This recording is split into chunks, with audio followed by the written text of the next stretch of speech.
Can you lower blood pressure without adding a new pill just by changing the salt you use at home?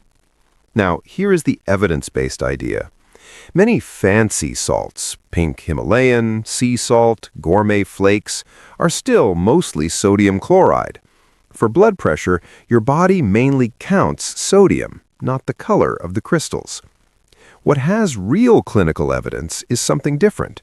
Lower sodium salt substitutes that replace part of sodium chloride with potassium chloride. In a 2026 systematic review and network meta-analysis of 34 randomized trials, certain formulations, typically about 25 to 40% potassium chloride, reduced systolic blood pressure by about 4 to 5 millimeters of mercury on average. That is a modest change, but clinically meaningful when sustained. The same analysis estimated fewer deaths and cardiovascular events for these substitutes, but there's a key nuance. Most of the mortality signal is driven by one very large trial conducted in rural China, where people add a lot of salt during home cooking. So, if you cook at home and you routinely salt food, this strategy is more likely to help. If most of your sodium comes from packaged foods, restaurant meals, soups, sauces, processed meats, or snacks, then changing only the table shaker may have a smaller effect.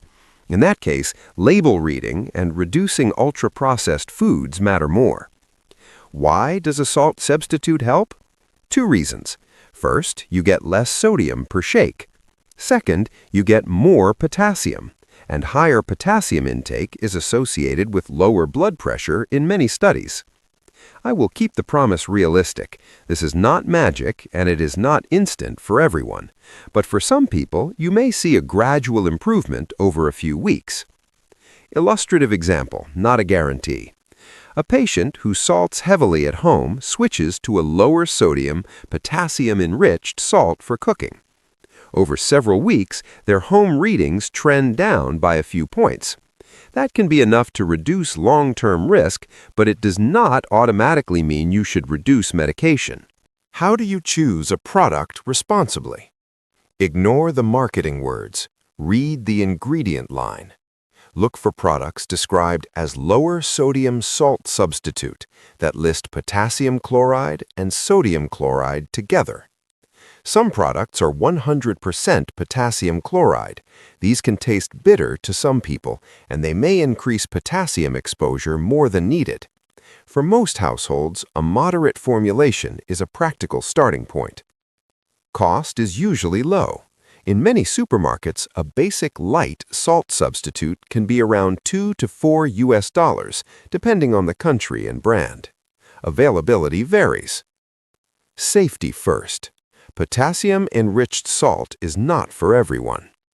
Do not start potassium-enriched salt substitutes without clinician approval if you have moderate to advanced chronic kidney disease, or you have ever been told your potassium is high. You take medicines that can raise potassium, such as an ACE inhibitor, an ARB, or spironolactone, or a pletaron. You are on a potassium-restricted diet, or you have heart rhythm problems linked to high potassium. Ask one clear question at your next visit.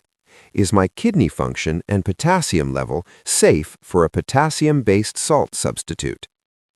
Safety first. Do not self-manage emergency symptoms.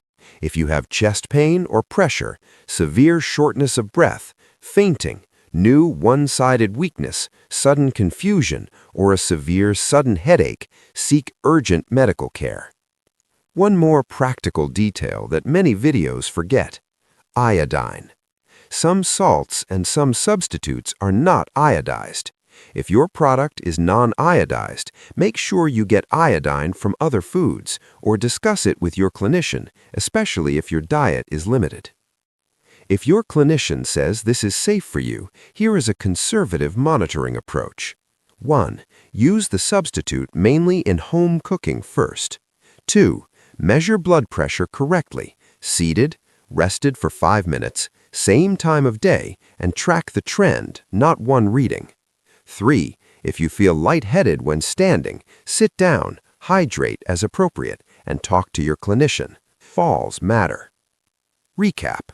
Fancy salts are still mostly sodium chloride. Lower sodium salt substitutes that include potassium chloride can lower systolic blood pressure by about 4 to 5 millimeters of mercury on average in trials, and may reduce cardiovascular events in settings similar to the large China study. But safety screening, kidney function, medicines, potassium risk is non-negotiable. If you want, bring this topic to your next appointment and ask the one sentence that matters. Is a potassium-enriched, lower-sodium salt substitute safe for me? Thank you for watching. If you found this useful, subscribe for evidence-based senior health content with clear safety rules.